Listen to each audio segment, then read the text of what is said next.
Hello, hello. We'll get started here in a second. Just want to make sure that people are able to join in. So I'll let people trickle in. Hello, welcome. Hi, everyone. We will get started in just a few minutes. Want to give people a chance to join in. It's in the middle of rush hour. People are on their way back from work, still at work. Thanks for joining in. Let me go ahead and add our guest speaker for tonight.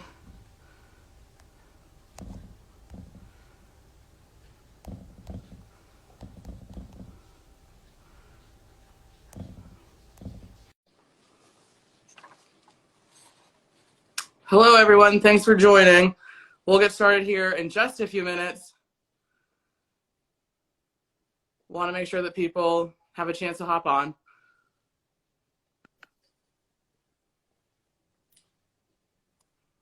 There we go. Oh, hi. Okay. Oh, wait, my Bluetooth's not working. Let's try.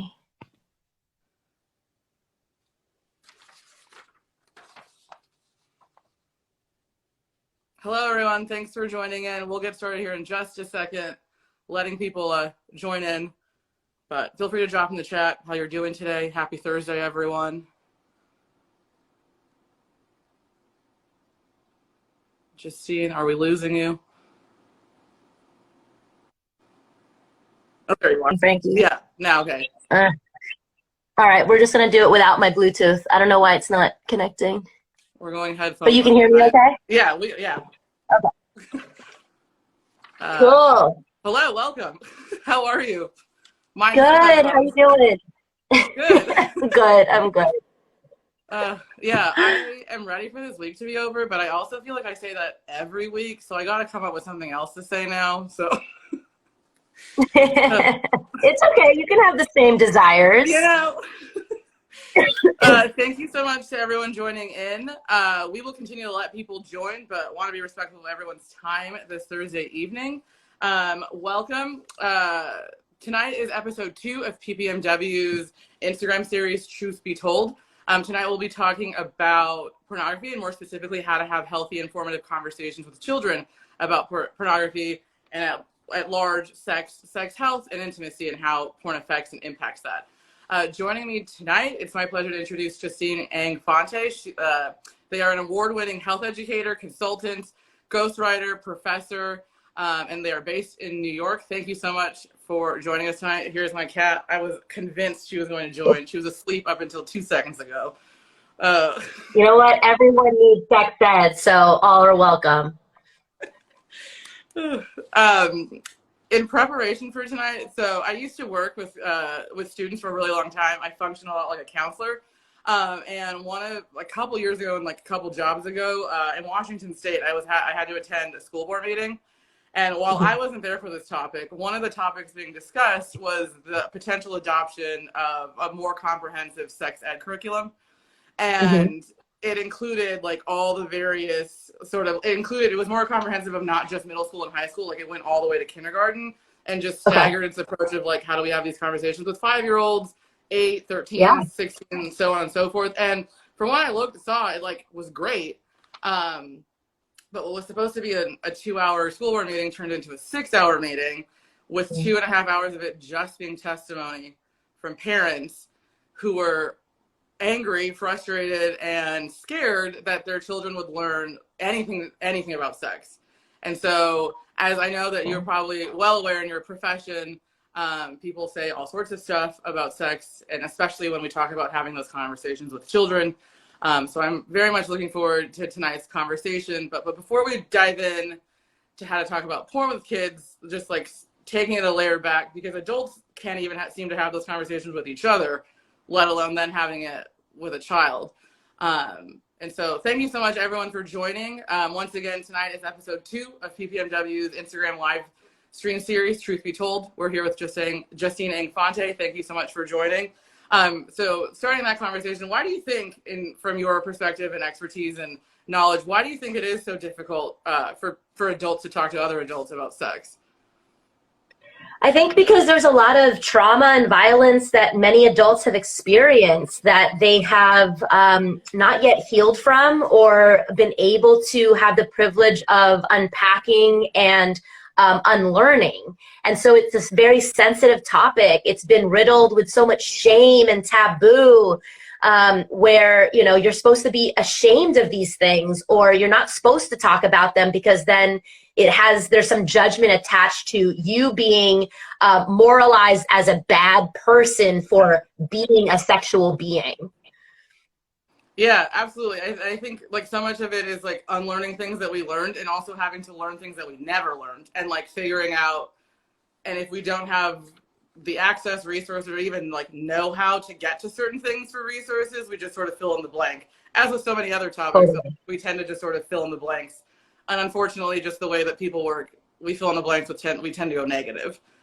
Yeah. And so that, but no, I appreciate that. And so when talking about porn, and it's like, what, like even just in the last 2 years alone with the pandemic and people being inside, we're seeing an increase of people watching porn. I think it's increased to something like 25% of people are watching it more and engaging with it more. And we're also just seeing an increase of content geared toward younger audiences that have more explicit themes and even just scenes outright. And so accessibility for children is sort of, I think, increasing and expanding. And so, you know, I think, what is it, like 10 or 11 is, I think, the average age of when children are first exposed to it? 8 to 11. Is it 8 to 11? 8 to 11. Wow, okay. Yeah. And so, as a, like, for parents potentially watching tonight, for educators, teachers, just adults that work with kids, like, what do you say to people who are like apprehensive about having this discussion, engaging at all when kids come with curious questions? Sure. I mean, I think what I would say to those parents is that, you know, sex education needs to be as prevalent as pornography.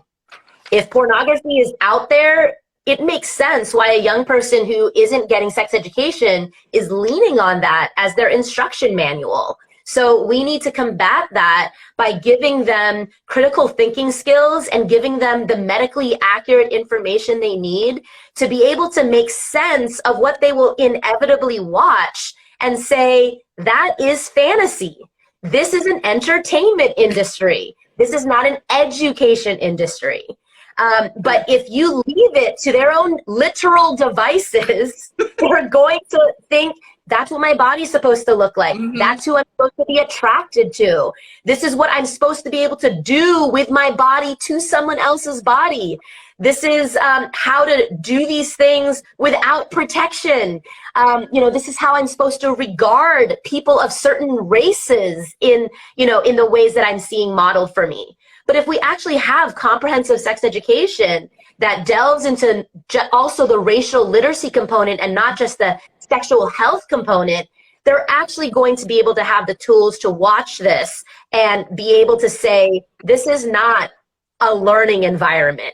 This is something that's meant to entertain me, or it's testing my ability to, to stomach certain things. And that's not the experience we want them to relate to for the sex that they will eventually have in real life, should they choose to engage in sex. Yeah, absolutely. And I think to your point earlier, like, porn is meant to be arousing. So like we need to like help destigmatize being aroused by that. Like there's no shame in being like entertained or aroused by it, but like, as you said, it's not an educational tool. It's not a teacher. And I think, and I worry and concern that like there's so many people, especially young people, who are learning how to be touched, how to be treated, how to touch other people, as you were saying. And that like eventually, unfortunately, puts people in really dangerous situations. And you touched on it briefly, but also like it also exploits and fetishizes people as well, specifically people of color, more specifically Black bodies and Black people. And so could you speak a little bit more to like the racial literacy component of sex ed and sexual health? I mean, the ways that people are going to search for other humans is how they're gonna treat them in real life. And when we actually, take a look at what search terms or the most popular search terms are in mainstream pornography, it almost makes sense that that is what they're seeking. And when we take a look outside of the porn world at who is most marginalized in terms of their safety, it's very clear that it lines up with whoever is most fetishized in mainstream porn. So we have so many Asian femmes that are at the top of the list of search items, whether it's Japanese, Korean, Asian, Filipina. And then when we look at, Asian hate crimes that are occurring, it's these Asian femmes that are, victim to these heinous acts. And these heinous acts are, interviewing the perpetrator, the suspect, and then they say, well, I was trying to get rid of my temptation, or this was a sexually motivated crime, right? It's like, but you don't even know this person. How was this person sexually motivating you? And it's because these types of bodies have been reduced to sexual objects, especially in cases like mainstream porn. Same thing goes for Black men. I mean, they are depicted as animalistic and aggressive and, someone who craves pain. And therefore, in real life, we see them as animalistic and aggressive. And, we don't regard them as people with sensitivity that maybe that actually will hurt them. And so, there's so many ways that what we're viewing in the intimate, private spaces of our bedroom and on a screen actually get internalized into the work and the ways that we interact with these people in real life. And that's a really dangerous thing. Yeah, absolutely. And I think it's so interesting. I think every dating app sort of puts out a report of who are the most popular, for lack of a better word. And they group them up by demographics. And to this point, it's so interesting that we see those search terms so prevalent in porn, but a lot of those groups that you named, specifically Black men, are at the bottom of the list of having the most engagement on dating apps. And so again, to this point that we're reducing people to either the worst stereotypes of part of their identity and also just their body parts is incredibly dangerous, especially for young children who are looking up, are finding these videos and watching them, and they themselves are an Asian femme or a Black man, and just being is this what I'm supposed to look like? Is this what I'm supposed to grow up to be? Is this how I treat other people sexually? Right. And so when we talk about porn and its accessibility and just if a child happens to watch it, how do you include that part of the racial literacy when we're talking about either children of color or white children who are watching it? Sure. I mean, the way I talk about all sex education in my work is to tell parents to center their conversations on three things: safety, affirmation, and joy. So whether we're talking about consent, we're talking about relationships, whether we're talking about exposure to pornography, asking your child, is what your behavior, is what you're doing, or is what you're thinking about in service of your physical and emotional safety? How? Is it in service of affirming your identity? Does it actually make you feel good about who you are? And then third, do you actually feel and experience joy in this process? So if we're talking to a 7th grader about, their porn usage because we saw in their search history that they had looked up, some stuff, a parent might be freaking out and saying, how do I talk to my kid about this while trying to be a sex positive parent, for example? It's really about saying, hold on. Tell me what kind of safety you're learning from what you watched. And if they can't, pinpoint, safer sex practices here or consensual, behaviors, then you're telling them this is an entertainment industry, remember? Because you're not going to learn how to be safe here. You're not going to learn, the physical and emotional, things that are going to help you have safe relationships in real life. What you're watching, does it affirm your identity as, whatever gender that your child is, or whatever race your child is? Or is what is expected out of you and your identity empowering or disempowering another person in the way it's represented in porn? And then lastly, are you experiencing joy? And I think for, a lot of middle schoolers, they're yeah, I was aroused. This is a really hot, attractive thing. Okay, but you need the other two things also. But what about affirmation and what about safety?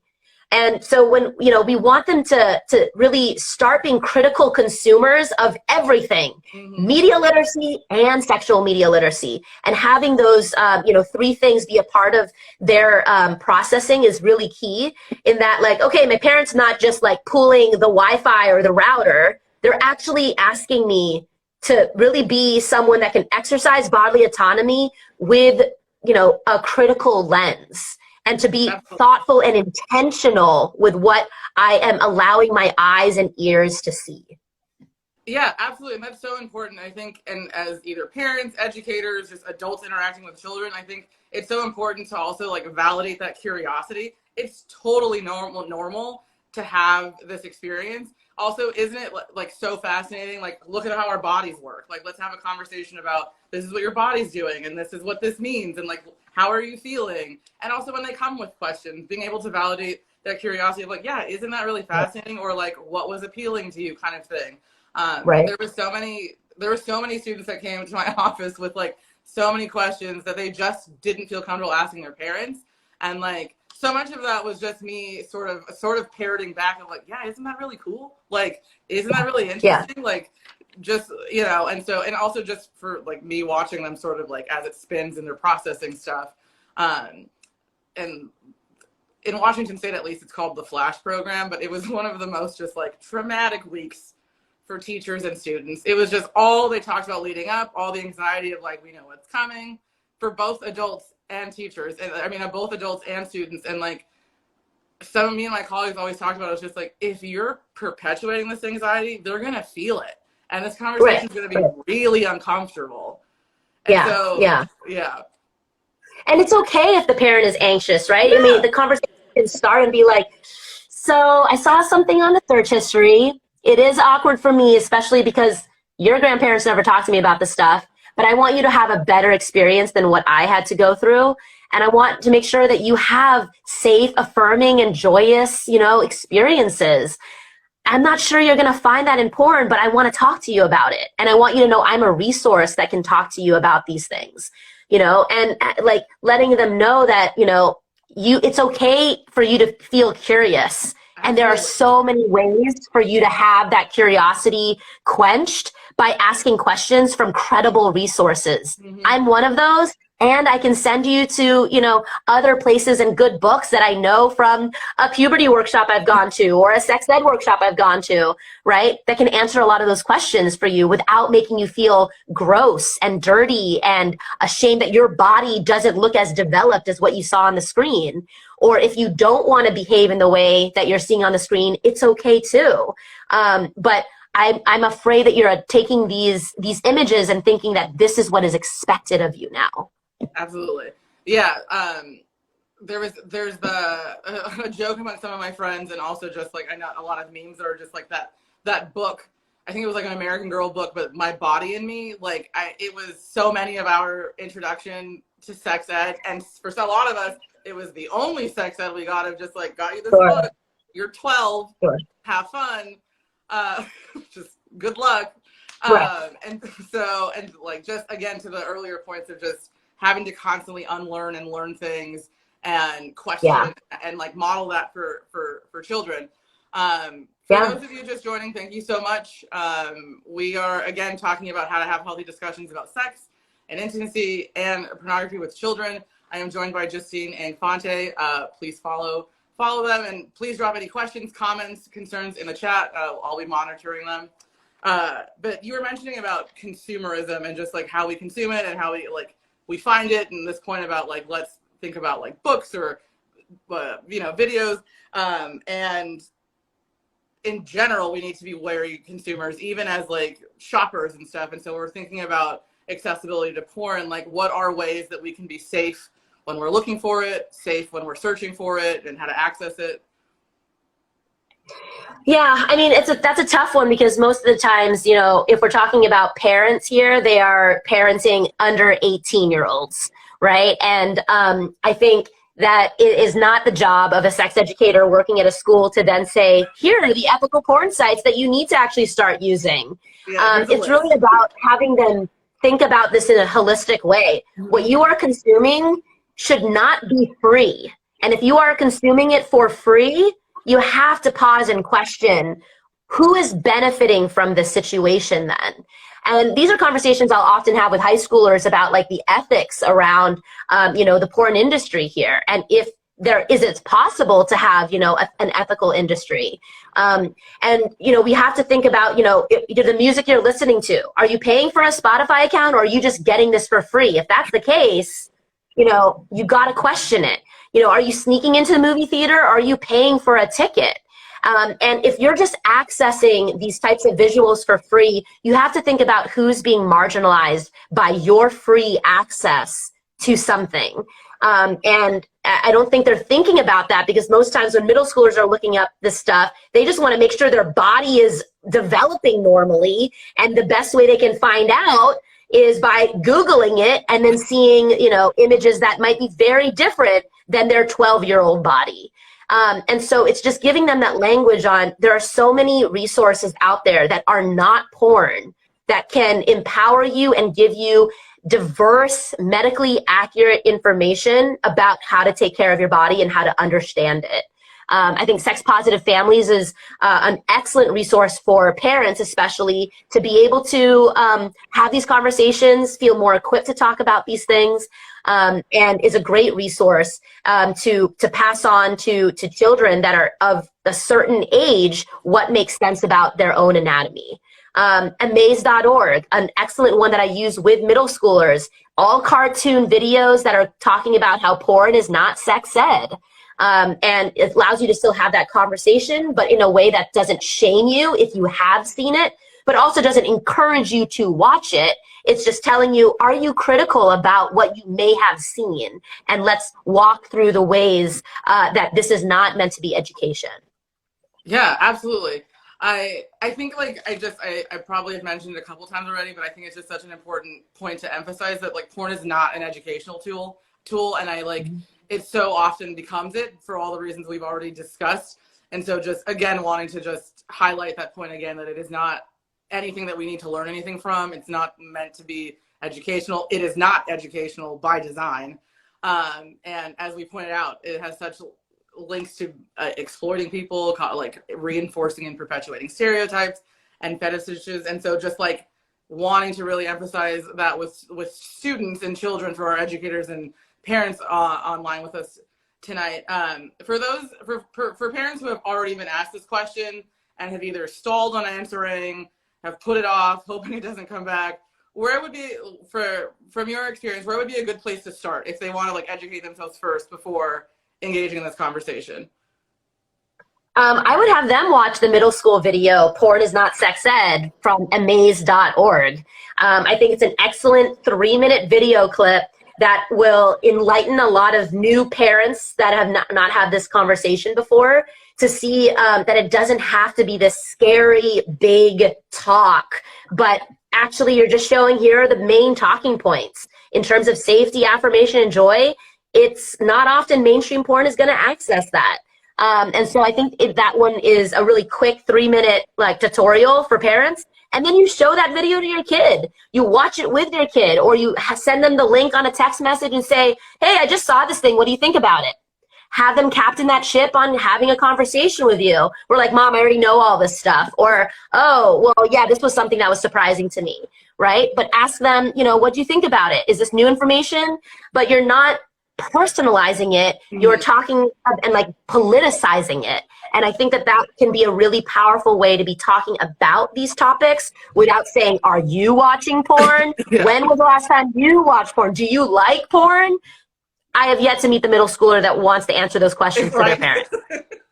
No, yeah, of course not. Like, so this is just a good flag for me that my parents just telling me and my sister to cover our eyes during certain scenes was maybe not the best decision, but you are not alone. I had the same thing happen to me. And so now I'm thinking anytime someone kisses, there's something shameful about that. Exactly.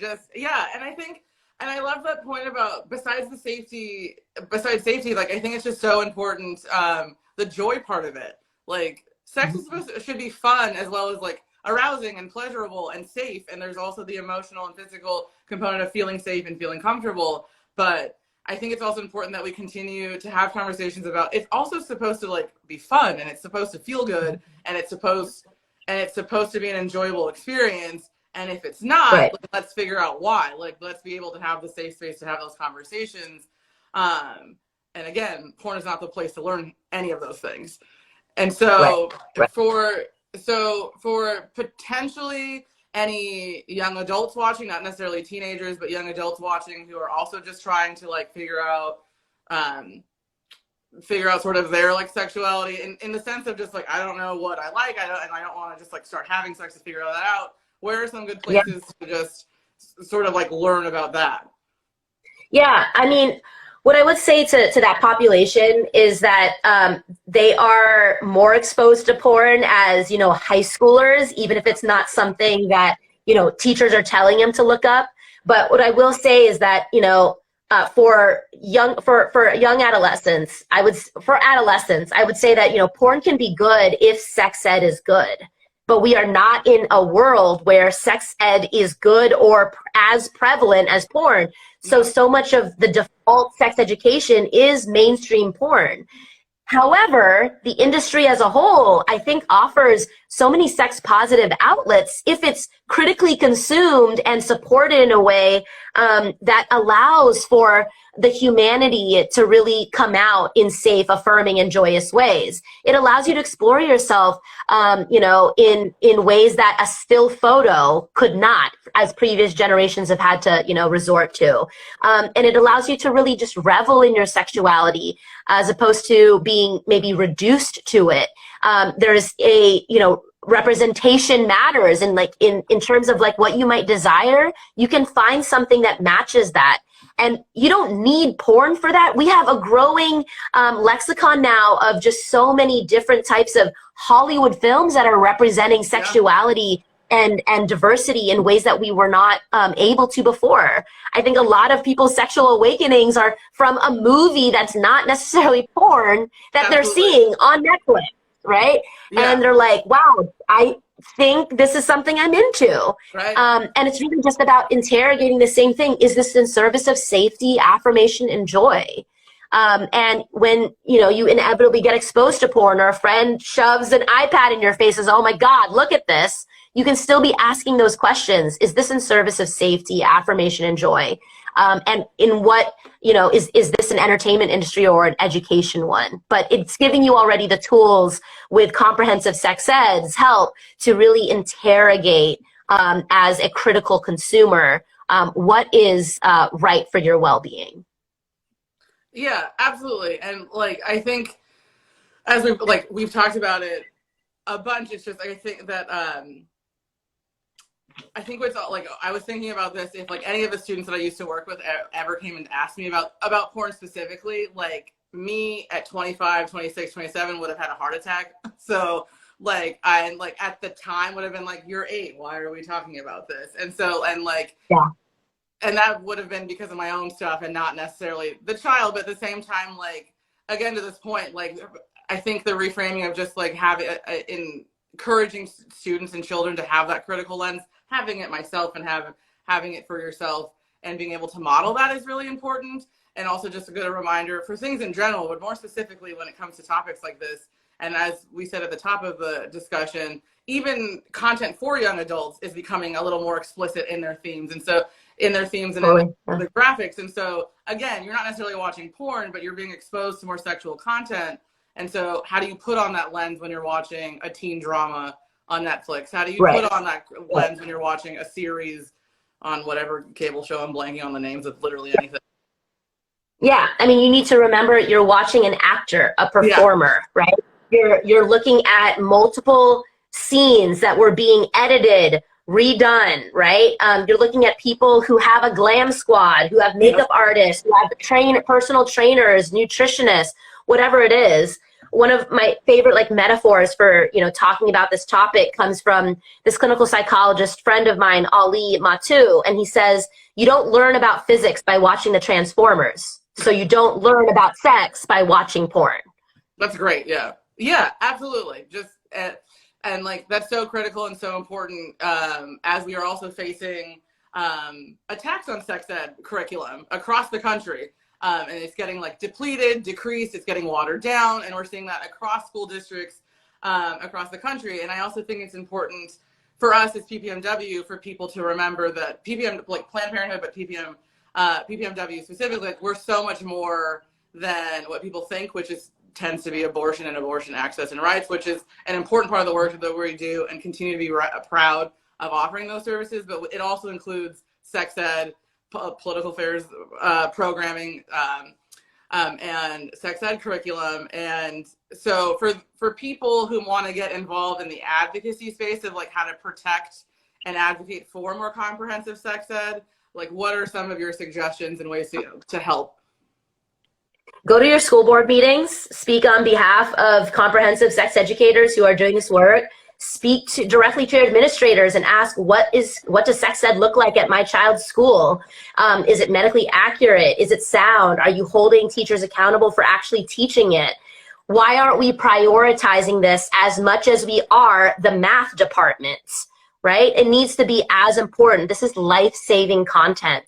And if we continue to wait until a sexual assault has happened, if we wait until an unplanned pregnancy has happened, if we wait until whatever else has happened to then have a sense of urgency that maybe we should have a conversation about sex once, we're never really going to care for the whole child. These are children who are coming into a school, you know, with multiple identities and histories and experiences that are navigating a social space, trying to cultivate relationships. Mm-hmm. And if we want them to be sexual citizens without needing to have sex, we need to have sex ed in schools. Talk to them about bodily autonomy, about how to cultivate consensual relationships that have nothing to do with sex, so that in the event they engage in sex, it's not the first time they're engaging bodily autonomy conversations. So, I mean, I think we need to expand what people's ideas are of what sex is, because sex ed is not intercourse education. No. It is intimacy education. It's healthy relationships education. It's really helping people understand how to cultivate and be a better interpersonal citizen. Absolutely. And like, I think so much of being in school is just learning how to be a person and like learning how to contribute in the world, learning about the world, your role in it, how you want to contribute to it, how you want to be, like how you want it to contribute to you. And part of that is sex and like, and also part of that is just relationship building with other people, your own family, friends, your teachers, the administrators, and how you build friends and what you like about friends and like all of that stuff. And so, yeah, it's so dangerous to leave out the sex ed part of this. And like, we're seeing so many states ban it altogether, or it's an abstinent only approach. And I think Texas was one of them in the last few years who did this.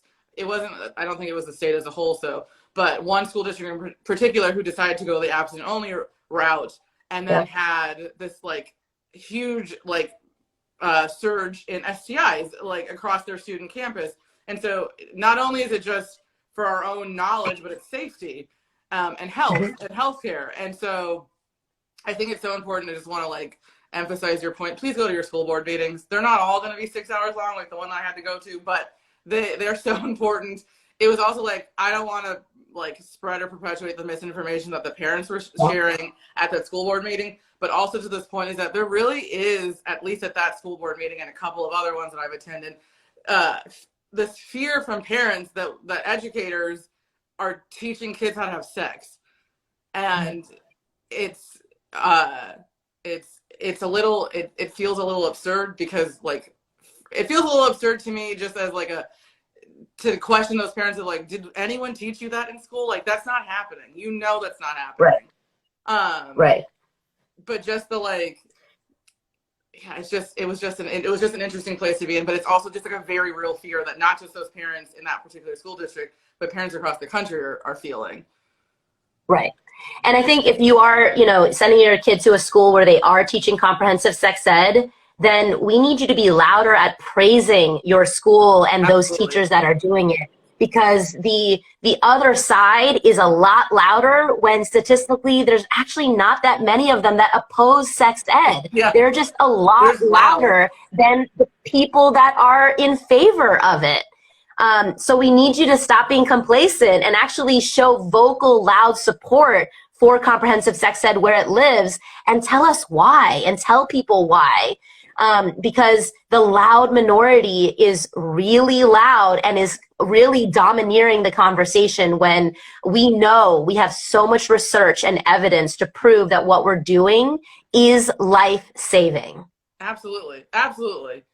I don't see any questions in the chat, but feel free to drop any questions or comments that you may have in the chat. But continuing this conversation, what have you seen are effective strategies for? I just lost the question. But when parents and educators start to engage in conversations with each other about like supporting and encouraging their peers to have these conversations, what are effective strategies if I know that like maybe my friend who's a parent is struggling here? Like, what are some supports that I can offer her? If I feel comfortable having these conversations, how can I support my friends who are parents? Yeah, I think a lot of it starts from giving them knowledge, because there is a misunderstanding as to what sex education entails. And so when parents find out from parent workshops they've gone to from me, or they've read resources that I've shared with them, there's really this enlightenment, like, wow, I really wish I learned this stuff. I would have been in a healthier relationship or a marriage, or I would have made different decisions about my well-being, or I would have had such a stronger sense of self. Of course I would want my child to have this, but they don't know that that's what sex ed is. And so I think really just making sure schools are providing parent workshops on this.